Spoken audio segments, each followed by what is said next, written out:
后不管怎么样，我都相信你说的话，好不好？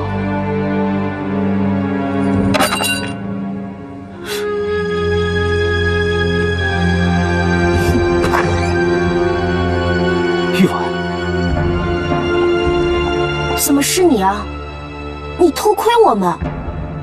这是我的房间，我不知道“偷”这个字应该用在谁的身上。我知道是我不对，但是我们也是有隐私的。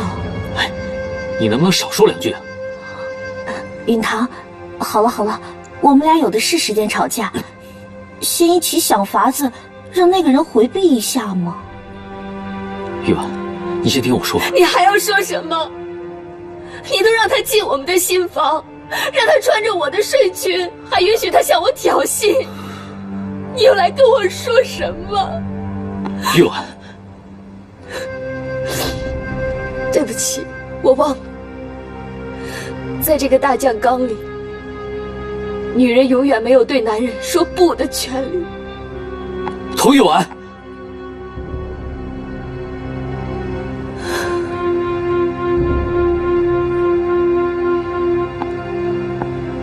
杜允堂，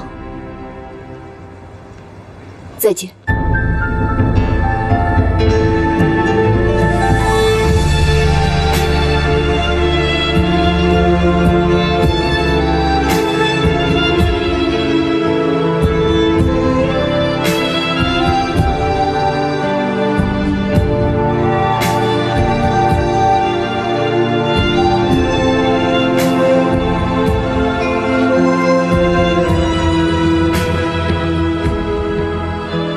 亲手为我熬的药膳，第一次，他亲手为我。这算什么？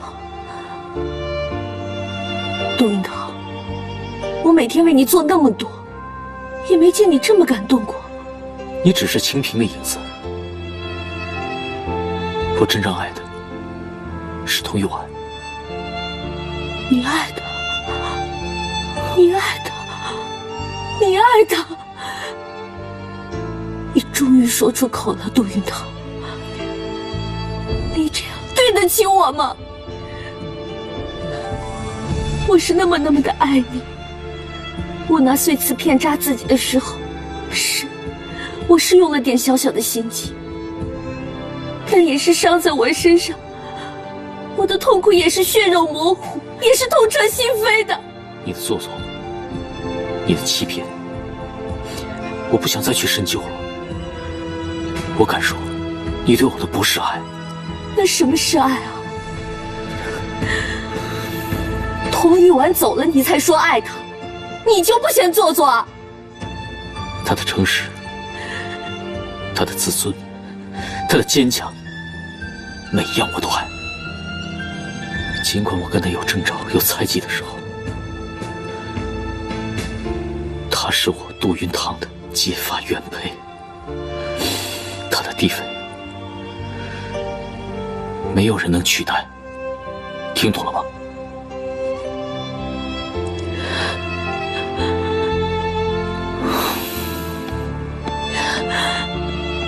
允堂，你怎么了？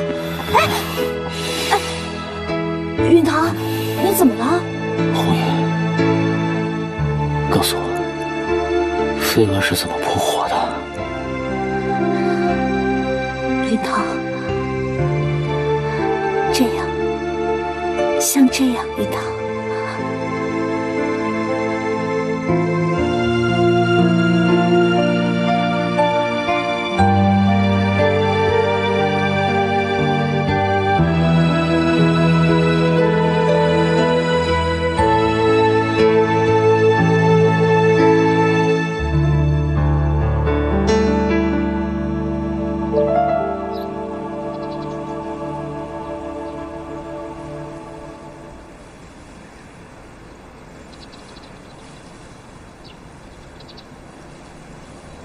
玉婉，哎，雪梅，来，快坐下。这个给伯父应应急吧。雪梅，将军不是不让你管钱吗？你怎么会有这么多钱呀？我是将军夫人嘛，总有些胭脂钱的。不过，凑来凑去也只有这17000，杯水车薪。我记得西方有句谚语：一个身子2颗心的是爱人，2个身子1颗心的是挚友。雪梅，谢谢你。玉婉，你看你说的，一个身子2颗心，你说的是允堂吧？别为他伤心了，至少你还拥有友谊啊，我们是最好的朋友。等我们白了头，我们还一起疯，一起笑，好不好？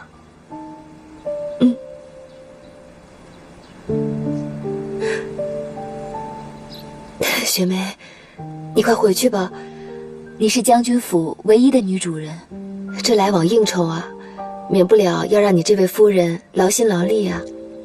玉婉，有一件事情我不知道该不该跟你说。将军说，为了平衡杨商和华商的关系，决定用我大哥的计划。可是这样，对杜家会不会有影响？夫人，北京总理府的特使过几天造访，将军让你准备招待贵客。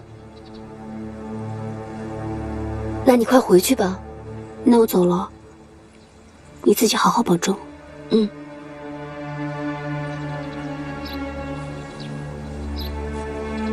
再见。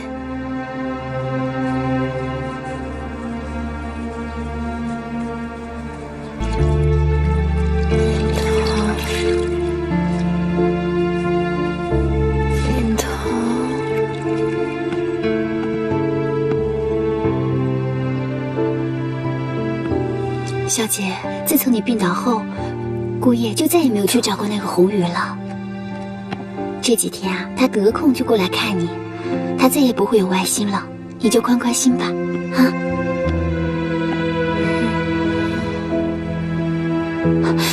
姑爷，嘘，让我来。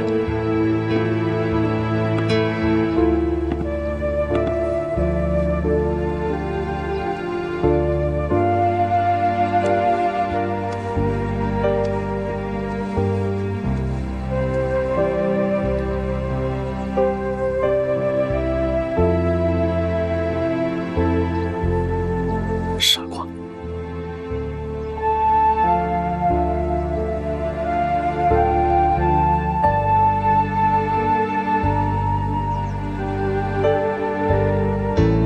天辰，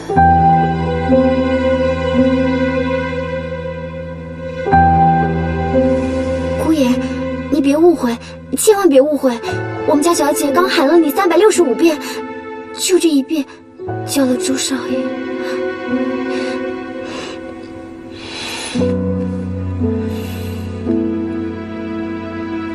你说的都是真的吗？真的，你一定要相信我。小姐睡里梦里喊的全都是你。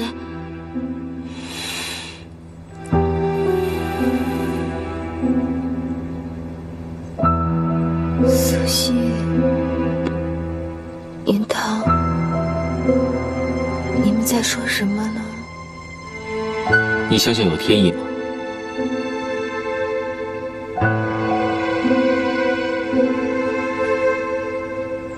银堂，这不像你说话的口气。1年前，你来杜家，做着噩梦，你喊的是周廷琛。1年以后，刚刚你笑得多甜美，你喊的还是周廷琛。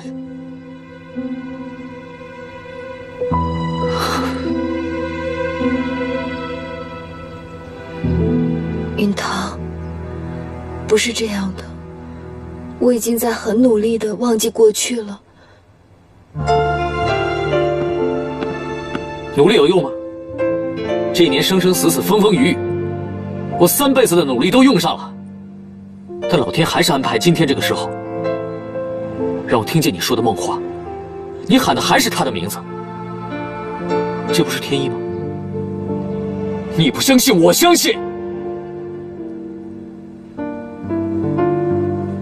姑爷，姑爷，放手！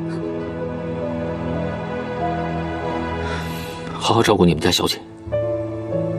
从今天开始，她的心里有谁，我睡在哪里，谁也管不了谁。姑爷。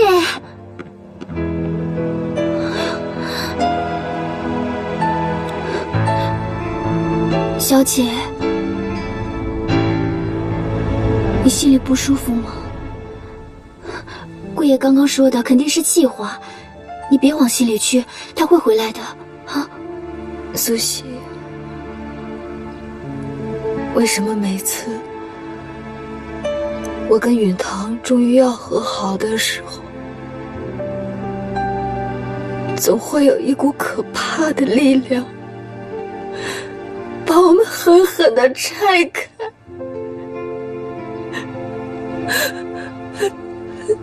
苏西，我好害怕。你要振作，小姐。就算不为别人，也要为老爷和太太着想。阿玛额娘，阿玛额娘，他们怎么了？纸包不住火，我就实话跟你实说了吧。老爷的纺织厂亏大了，太太走投无路了。你说什么？怎么会这样？你要挺住啊，小姐。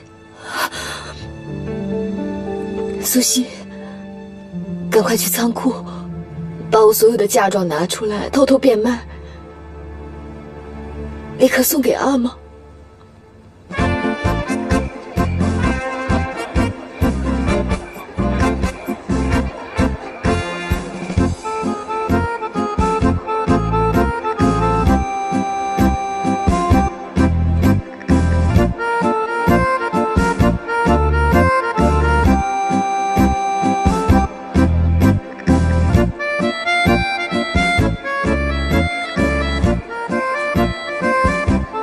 请。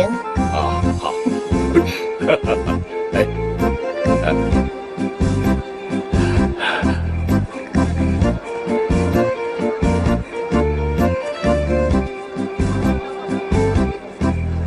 金夫人。哟，童老爷啊，什么风把您给吹来了？来，请坐。啊，金夫人，请坐。您请。您今天来金屋找我，一定是有什么要紧的事吧？我女儿典当了她的嫁妆，给我凑够了15万，可是还是不够我还债的呀。我想用这笔钱放一些高利贷。啊，请您给当个中间人，看看有没有可靠的人可以贷这笔款子。当然了，最好是西洋人。嗨，怎么着也不能不给您面子呀。其实也不是什么难事，现在区15万，3个月之后把它变成30万还债，简直小菜一碟。既然童老爷开了金口，我肯定不会驳您的面子。哦，我还有些事情需要去招呼一下。你要是不介意的话，就在这儿先坐一会儿，等我一下吧。好，我马上回来，您先坐着。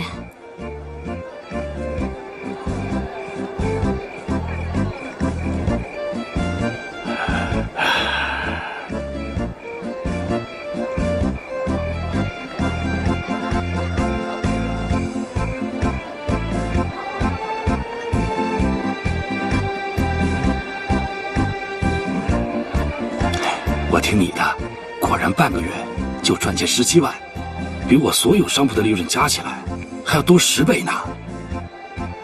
做股票不难，难的是要有内幕消息。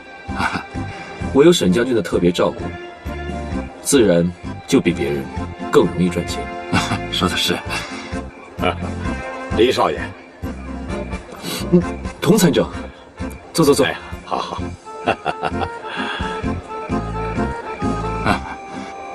李少爷，听说你现在，在这个股票上赚的是风生水起呀，可否向童某透露点内部消息啊？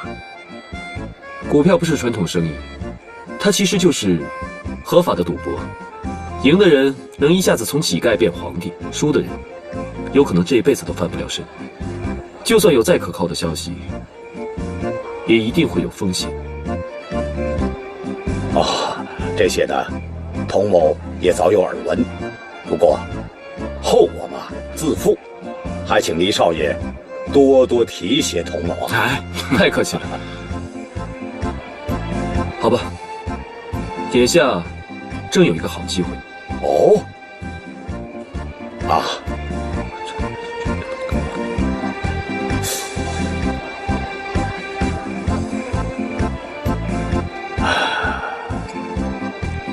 东参政，这个消息还是有一定风险的。要不这样吧，您回去问一下您那个股神女婿杜允堂。啊，这个杜允堂现在是越来越荒唐了，居然在外面沾花惹草，不提他还好，一提到非常生气。幸亏有你黎少爷的内部消息，我也不用再看杜家人的脸色了。那，黎少爷，童某就先走一步了。好的，你们聊。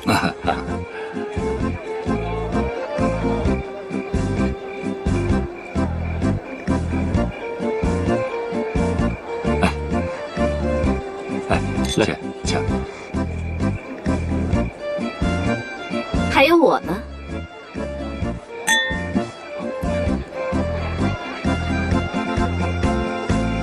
说吧，你这次准备宰他多少啊？片甲不留。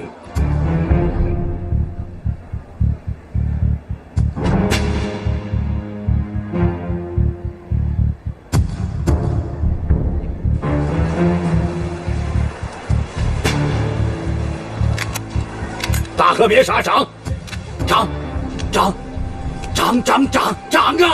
再涨我就翻番了！哈哈哈哈哈！哎呀，哎，童老爷，我家少爷劝您赶快抛掉大河棉纱。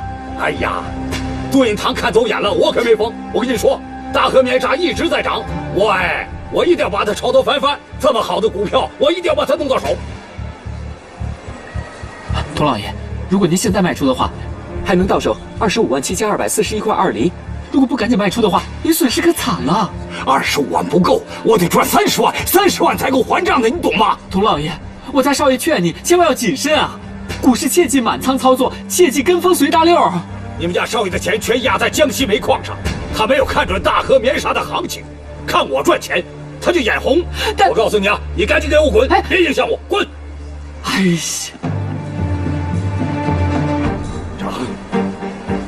涨啊！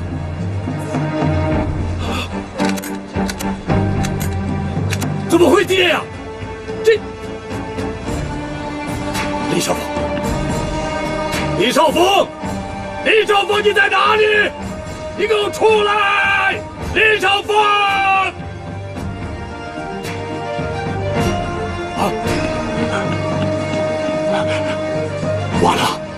完了，我全部都亏了。刚刚赚的时候，怎么不来谢我啊？可是他亏的也太快了。这就是股票的魅力。你交了15万的学费，我相信下次你一定会有长进的。好了，岳父，你怎么了？哎，岳父，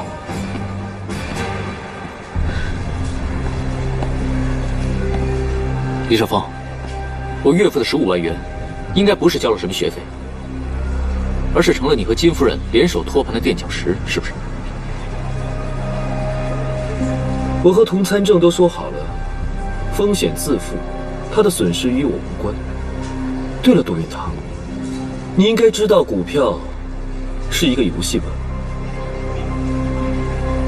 是游戏。既然你那么喜欢玩游戏，我就陪你玩，乐意奉陪。少爷，哎呀，恭喜恭喜啊！现在咱们买的那个江西煤矿暴涨啊，就要翻3倍了。哎呀，少爷，你不愧是上海的小股神啊，少爷，咱们这次能大赚特赚了，我可以吃绿豆饼了。哎，别说了。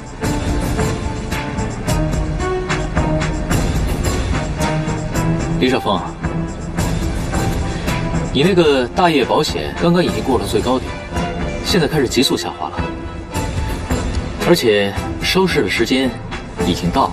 我要是放出风声，明天连给你接单的都没有。还有，我告诉你，你即将亏的那些钱，我就当做是你算计我岳父的报应。走吧，股票。啊。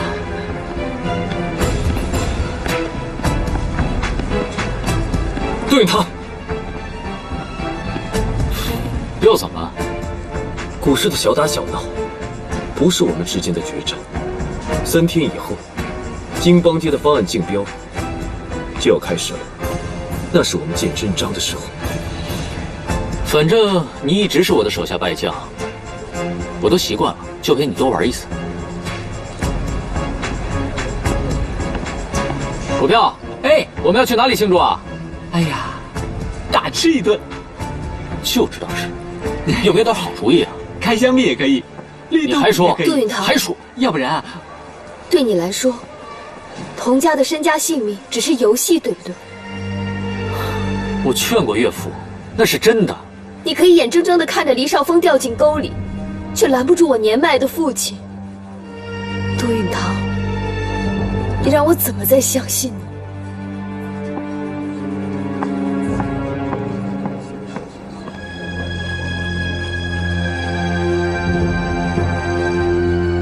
股市里哪有什么常胜将军？我平时张狂，是一种掩饰而已。在股市也是这样，对你也是一样的。少爷，少奶奶已经走了。我也知道啊，可他肯定会把这笔账赖在我的头上了。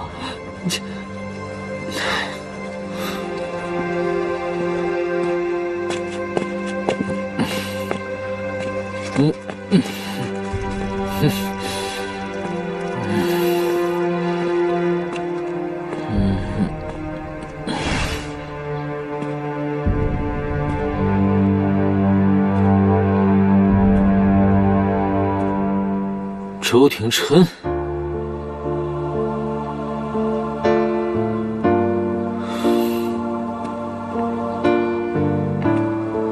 杜允堂，我有件事情想跟你谈谈。我知道你想说什么，你想让我好好的对玉婉，不要伤害她。还有，你是来给我们祝福的，你跟她之间是清白的，是不是？你既然什么都知道，为什么还要辜负玉婉？你凭什么叫我太太的闺名啊？她是我们杜家明媒正娶的二少奶奶，你能给她幸福吗？只有我可以主宰她。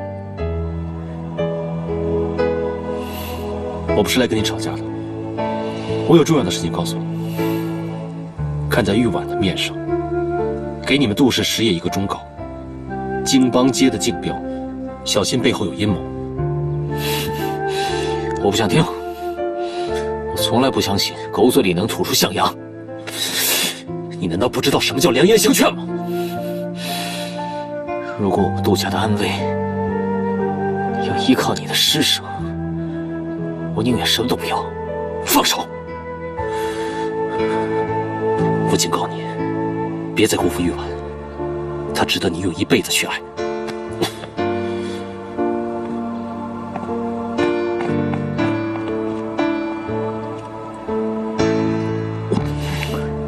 杜家的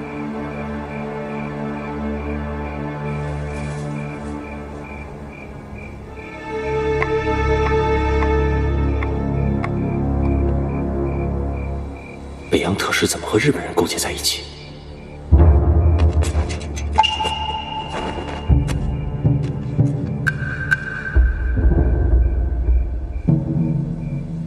京邦街码头竞标在即，现在是您必须出手的时候了，请帮助我们务必拿下京邦街码头。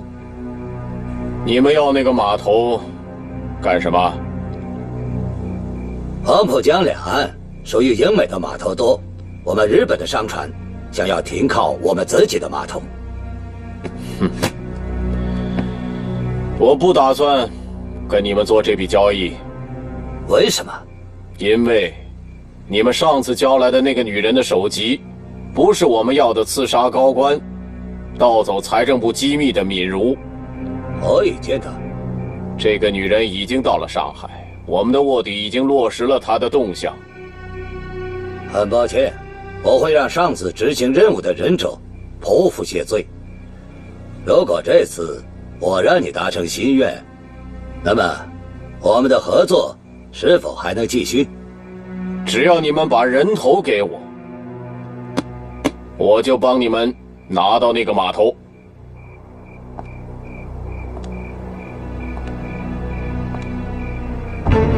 谁呀？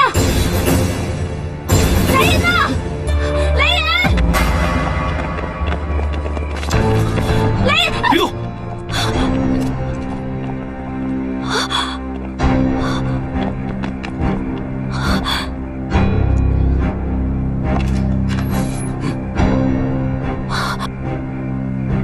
是周廷琛，黑鹰。周廷琛不是死了吗？岂有此理！沈之沛他耍我！现在我要周廷琛和闵如2颗人头。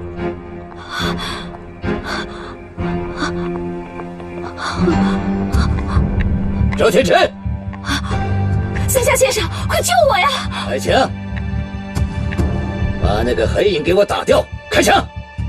可是夫人，别管那个蠢女人！三下龙叶，你简直就是个禽兽！这件事情我会告诉沈将军。我相信，他很乐于知道你们背后的真实面目。站住！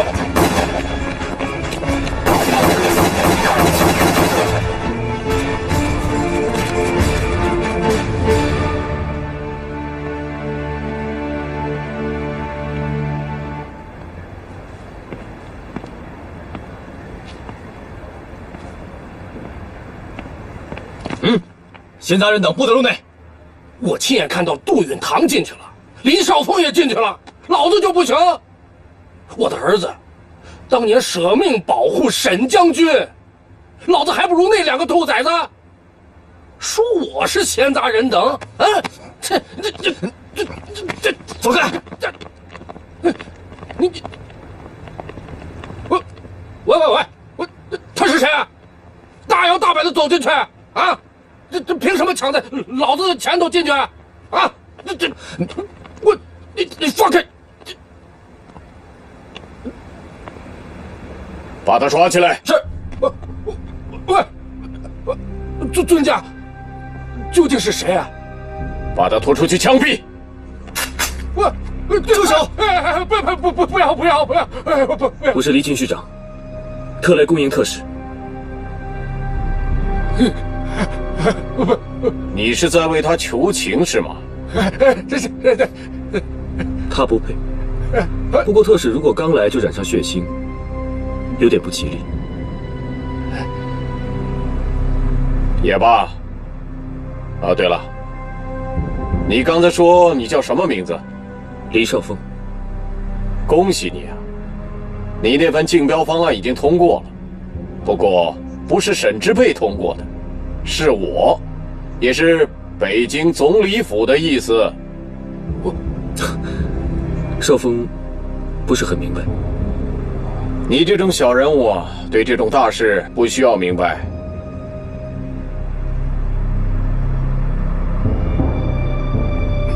请。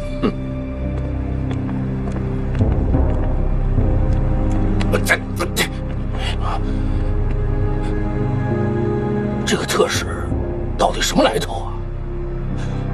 莫非是条强龙，要压沈之沛这条地头蛇？哦，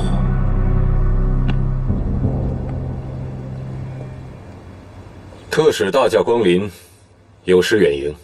沈将军，咱客套话就不说了。听说今天是京邦街商业开发的竞标会是吗？是的，现在只剩下黎家和杜家2套方案进行最后的竞标。好啊，我倒有兴趣听一下。这样吧，杜家先来，现在就开始。杜少爷，请演示。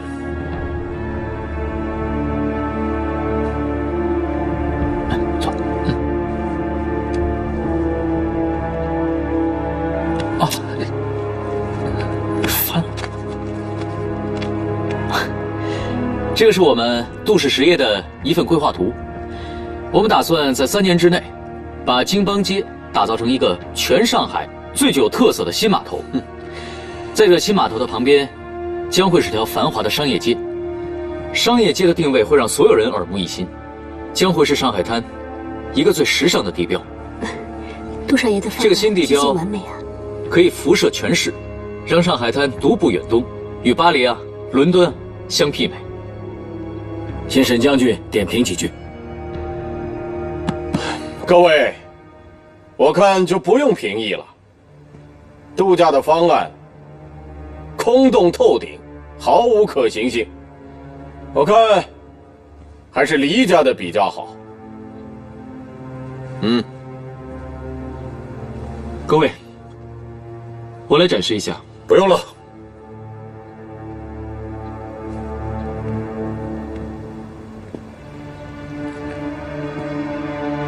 财政部向日本银行借了大量的参战款，黎军需长很快就会成为森下洋行的女婿了。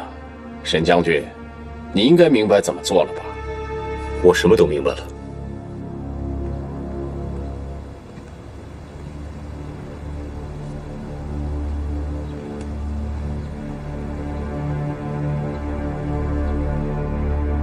这种垃圾根本不配在这里打开。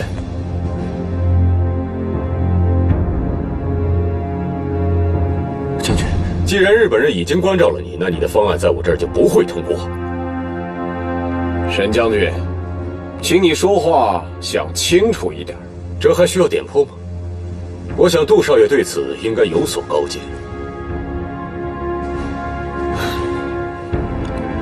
上海的码头有90%都是被英美人和日本人所垄断，中国的商船确实受到影响。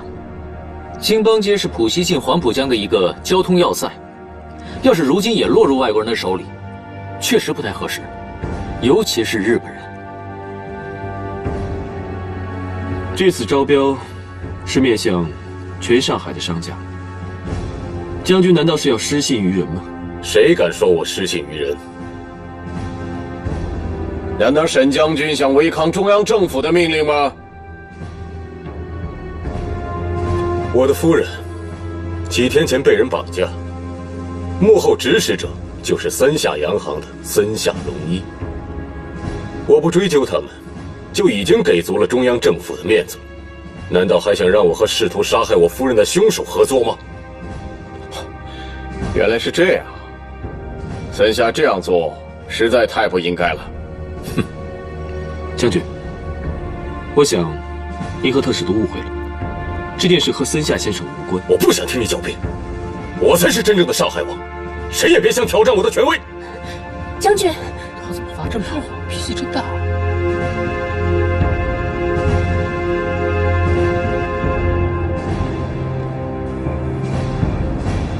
那个沈志佩啊，真是不知道为什么，他就是不愿意和森下先生合作。上海毕竟是他的势力范围，以华商为根本，他排斥外商，这也是很正常的。他这是不给北京总理府面子，也不给吴帅面子。特使大人，这种事情如果发生在我们日本，那是绝对无法容忍的。哎呀，谢谢蔷薇。我们中国人有我们中国人的江湖规矩，所谓强龙不压地头蛇。特使大人的意思是，有些事只能是你们去做的。如果我动手的话，很多事情就不可控制了。特使大人，这是收了沈支配的钱，想要把我们抛弃吗？你是知道的，我要什么，你办到了吗？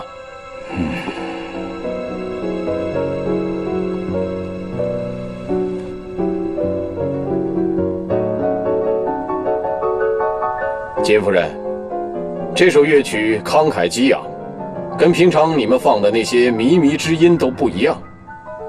请问这首乐曲是哪国的名曲啊？什么名曲呀？是我的钢琴师自己谱写的，专门为特使而作。哦，我知道特使雅善音律，请您指教一二。好。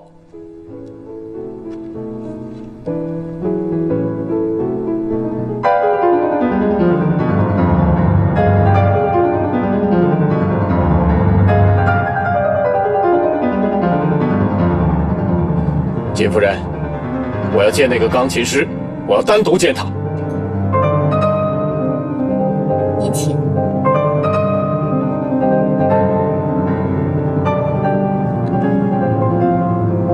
毛毛，毛毛，乖，没事的，大伯来了。记住，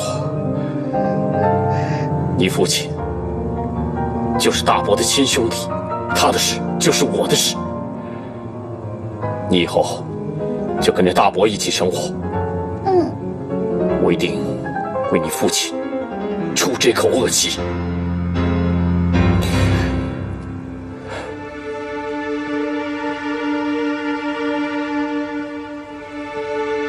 特使请节哀。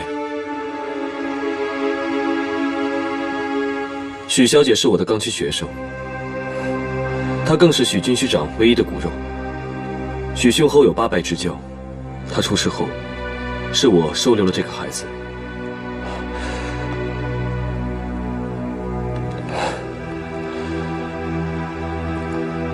沈支配给了我一档案袋的证据，说凶手周廷琛已经伏法了。我知道这是障眼法，因为前不久周廷琛还在上海出没。你告诉我，真相到底是什么？沈支配是我的亲妹夫，我本来应该守口如瓶的，可是这个孩子的眼泪让我没办法再沉默了。周廷琛是受了沈支配的指使，他的行为是出于一个军人服从的天职，没有个人恩怨，请特使放过他。我都知道了，我是不会放过沈支配的。那特使，你想怎么做呢？现在还不是杀沈支配的时候，他现在是南北方都在争取的人物，至少是一条至关重要的地头蛇。我愿意作为特使安插在沈支配身边的一个钉子，把这条地头蛇变成一条毛毛虫。好，那我会掐断沈支配的军费贷款来源，同时派人找出周廷琛，逼他指证沈支配谋杀许军师长。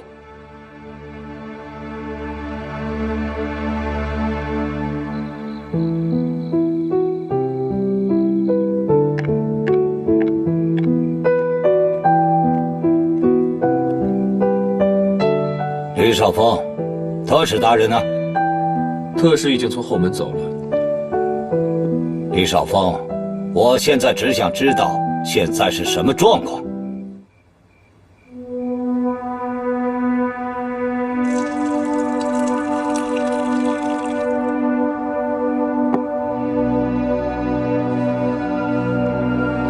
三下先生，你说是红酒玷污了钢琴，还是钢琴亵渎了红酒？你到底想说什么？我想说的是，从现在开始，没有人再敢逼我黎少峰做我不想做的事。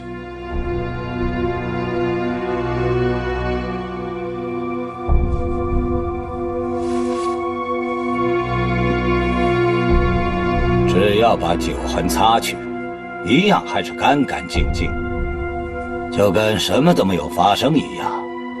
我现在日本家里出了状况，和美很快就要回国了，她不会再骚扰你。但是，京邦街码头项目，我是代表大日本帝国在竞标，只能胜，不能败。我现在已经是北京特使的亲信。至于京邦街码头的开发权，特使会用非常手段帮助。毫无疑问，我将会是最后赢家。那杜家呢？沈之沛很快会承受到他无法承受的压力，到时候杜家就是祭台上的祭品。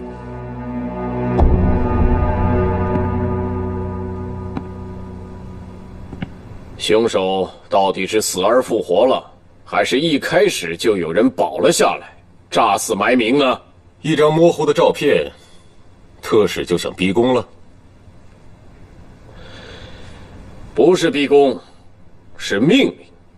我命令你让步，通缉凶手周廷琛，将京邦街的改造工程交给森下洋行。你命令我？我沈某血战12年。大小100多仗占下上海滩，烽火乱世，占地为王。你一个小小的特使，竟敢命令我？你，就是你们的大总统来了，也不敢跟我说命令2个字。你应该知道，上海有条黄浦江没盖盖子吧？沈将军，你以为枪杆子就能把问题解决了吗？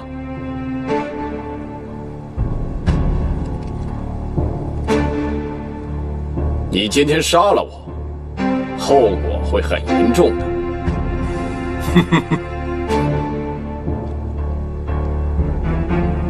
我沈某还不是张宗昌之流的土匪，在上海滩还是学了点文明做派的。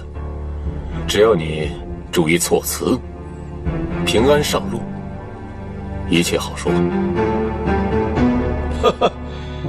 好啊。既然将军你能搞定上海滩，那最好。但你别忘了，以后有事别来求我。送客。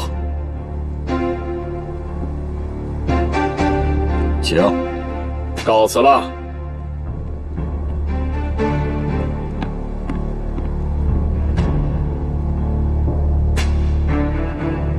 将军，看来这个人很难对付呀。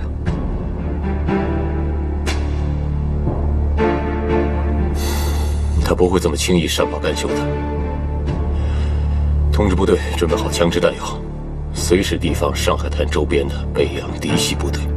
是。大哥，大哥，出事了！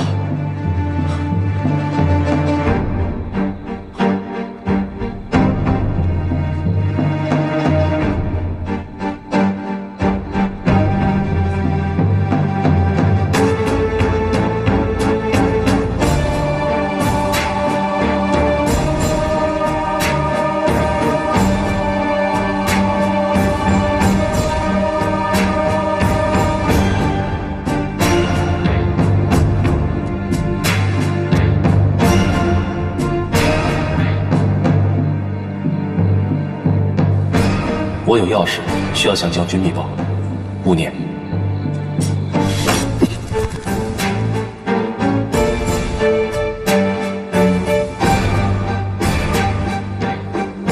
向将军密报，看来森下先生与北洋特使的交易被大哥发现了。这件事情必须告诉特使。大哥，你的行踪我保不住。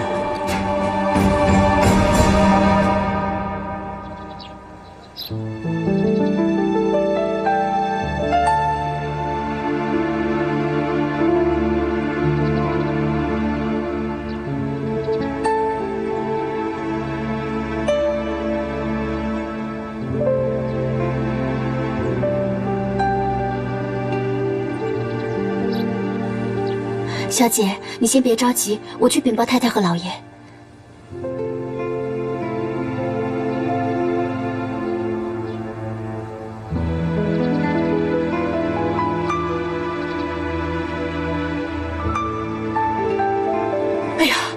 晚，你怎么回来了？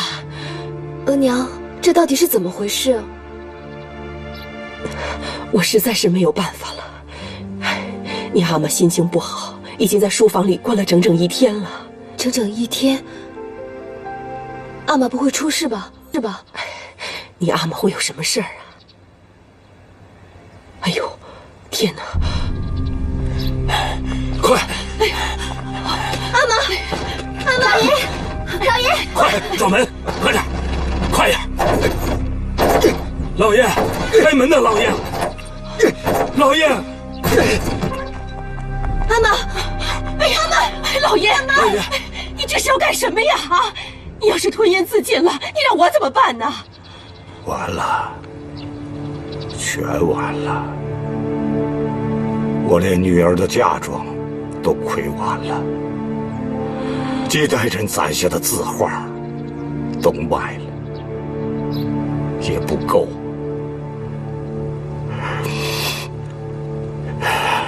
高利贷，利滚利，转眼30万的欠债就变成了40万，我拿什么还？我通红誓不能败，丢人，丢人呐！老爷，阿玛，您别这样，女儿不会让您下半辈子受苦的，您千万别想不开啊！你看，你能不能在你婆婆家借点现金，帮阿玛救个急？杜家现在也有难处，景邦街的开发项目需要保证金，资金压力也很大，恐怕一时半会儿也凑不上40万这么大的数目。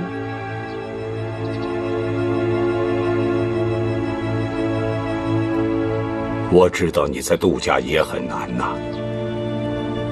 那个杜云堂在外面有了女人，我是听在耳里，疼在心里呀。阿玛，别说了。要不然这样，咱们把翡翠屏风当给大华银行，我估摸着，咱们也会有40-50万在手，先还了账再说。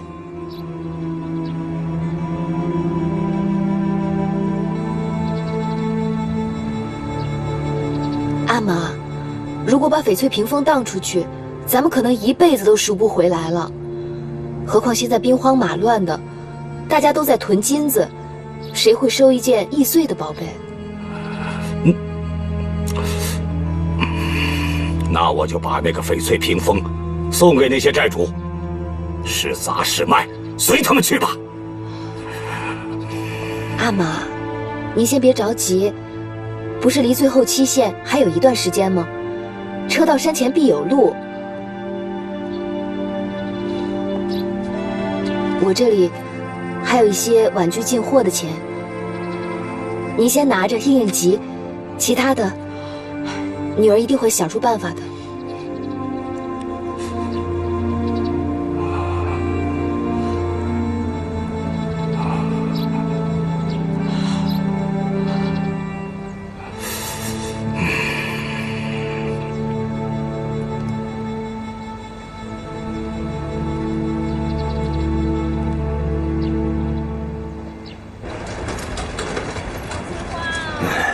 杜太太，这不是婉居吗？是你儿媳妇开的吧？我以前去过，真是又时髦又体面呀。对呀，我也去过，是吧？我不是夸她呀，我这儿媳妇啊，生意上可是杜家招财进宝的福将啊。是。杜太太，杜太太，什么？太太，您行行好，我求您把欠我们的货款还给我好吗？你谁呀你？真是笑话！我们杜家做这么多年生意，从来没欠过别人的钱，也没见过你这样当街要债的。站起来，跟我说清楚，到底怎么回事？眼瞅着都快过节了，我们家都快揭不开锅了，恳请太太知会二少奶奶一声，把婉居拖欠的货款给结了吧。哎呦，不是说婉居很赚钱的吗？怎么还拖欠这些小门小户的货款呢？多少钱呢？至于这样？3000块，这是二少奶奶亲自签的进货单。眼皮子钱，不就3000块钱吗？值得你哭？行了，随后到杜家账房那儿领取吧。赶紧走，别在这给我丢人现眼。谢谢太太，谢谢太太，谢谢太太。大姐，我可是听说二少奶奶把婉居的钱拿去贴补娘家了，你就不想去看看吗？翠林，你跟方太太他们继续逛街吧。容妈，太太，跟我去婉居查账去。真要发现她吃里扒外，我饶不了她。走。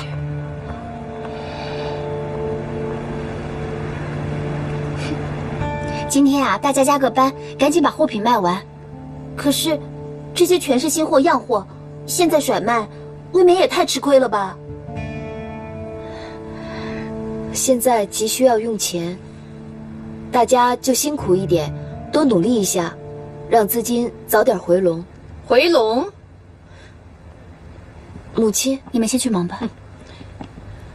回笼以后，是不是所有的都倒贴你娘家呀？童玉婉，我最近一段时间跟允堂怄气，跟二房斗气，辛辛苦苦的维护你、保护你，可你倒好，反过头来倒贴娘家。母亲，我娘家真的急需用钱，我只是用婉居的资金暂时周转一下。再说，婉居的钱也是我自己挣的。你自己挣的？你是谁呀？你是杜家的什么人？这婉居到底姓童还是姓杜啊？啊？童玉婉，你没有任何理由，你不跟我商量一下，就往你娘家搬财产吧？母亲，我娘家真的急需要用钱，等过了这阵子，我一定会把婉居的账还上的。童家已经败落了，那分明是个无底洞。我问你，你有多少钱能把这个洞填满呢？从现在开始，马上交出婉居，回到家里照顾你的丈夫允堂。可是允堂，他成天都不在家的。允堂不在家，那也是你的错呀。我跟你说过多少遍了，不在自己丈夫身上用心，总有一天他会把你忘了的。我的苦口婆心，你都当耳旁风了呀。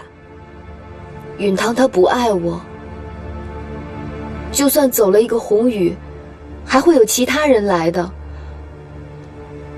我不想跟他们争。好，好啊，童玉婉，这可是你说的话。从现在开始，我不会再管你。我吃的亏，我会抽自己的耳光。但我要告诉你，杜家的钱，不许你动一分。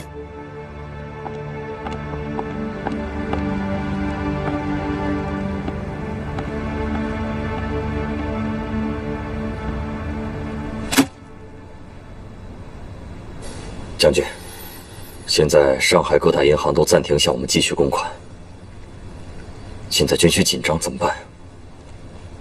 薛浩北明着要我交出凶手周廷琛，其实真正的目的还是逼我把京邦街的开发权让给日本。不，他们是想要一个人的人头。你什么时候回来的？刚到。你诈死的消息，北洋特使已经知道了，怎么还敢出现在将军府？你泄露了行踪，我怎么保你？将军，我回来是要跟你说件事情。其实日本人，将军，怎么回事？警卫，快点拉住！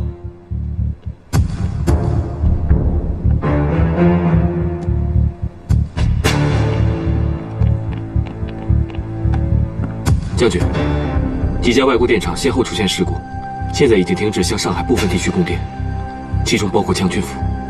哼，看来他们是要联手逼我就范。这件事恐怕是北京政府施压下来的。汪将军，三思而后行。北洋特使已经快被我打发走了，怎么就改了主意，态度还十分强硬？要是谁泄露了廷琛的消息，我一定让他血流成河。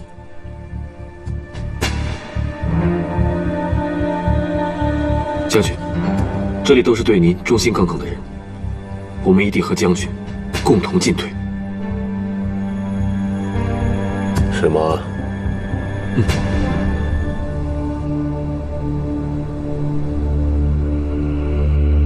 大哥，你还是离开吧，这里太危险，千万不要给将军惹麻烦。我只想问你，你到底是姓黎还是姓森下？大哥，你从小看着我长大，我的为人你还不清楚吗？就是因为我从小看你长大，所以才不想你误入歧途。我再问你一句，你到底是姓黎，还是姓森下？我姓李，不，我姓周。我还是大哥从小抱到大的福根。我即使穿上了军装，也还是福根。我不是怀疑你，是有些事我想不明白。为什么红雨会那么巧合地出现在杜家？为什么刺杀许浩南的内幕会泄露？为什么？我什么都没说。翡翠屏风还给玉婉了吗？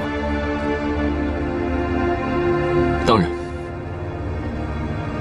我听说童家出现了财务危机，我希望翡翠屏风能帮童家缓过一时。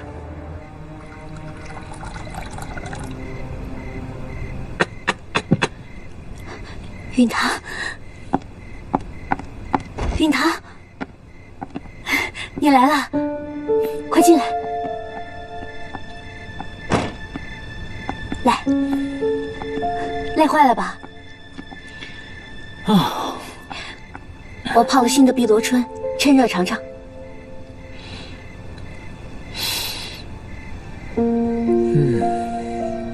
是挺清香的。怎么泡那么多杯茶？这2天你不是难得过来吗？我每夜都在等你，我特意为你准备茶水，还不是为了让杜少爷你呀喝上的每一口茶都是最新鲜的。你以后别这样了，好茶跟青春一样，都不应该浪费的。哎，这口是陈茶，冰冷冰冷的，亏你还要喝。冷水泡茶慢慢浓，陈茶有陈茶的香味，这是我以前不知道的。你说的根本就不是陈茶，是童玉婉吧？你真是放着我辛辛苦苦泡的新茶不喝，反倒对着一杯没人要的隔夜茶，你在这借景生情，我真是不知道，你这到底是什么意思？我要他什么意思，他就是什么意思。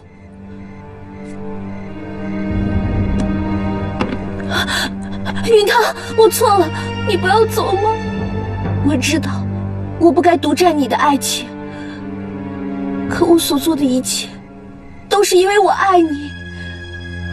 我是真的爱你，我克制不了我爱的自私啊，云堂。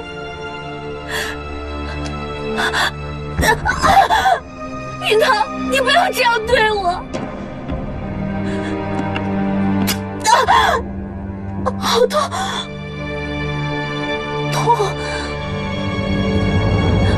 云堂，云堂，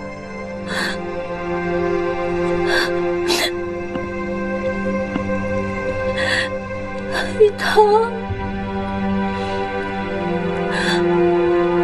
不要再耍什么花招，想把我留下来。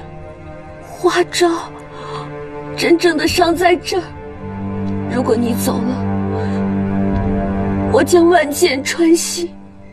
云堂，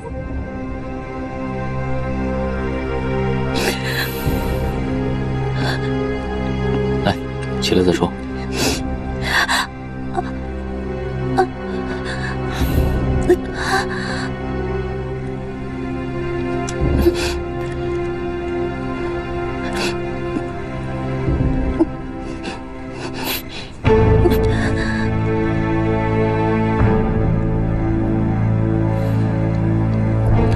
自残的招数，杜家那女人早就玩剩的套路，能不能换个新的？我是不该欺骗你，云堂，但我所做的一切，还不都是因为飞蛾扑火的爱情啊！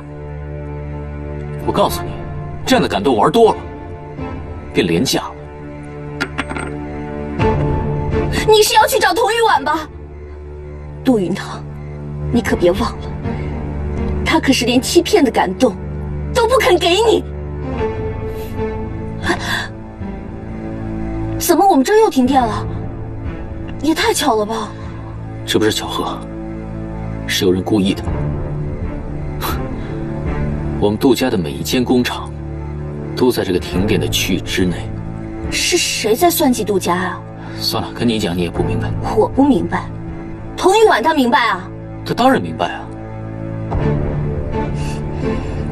她是比我聪明，所以呢，我全心全意，只为了你一个人。可她呢？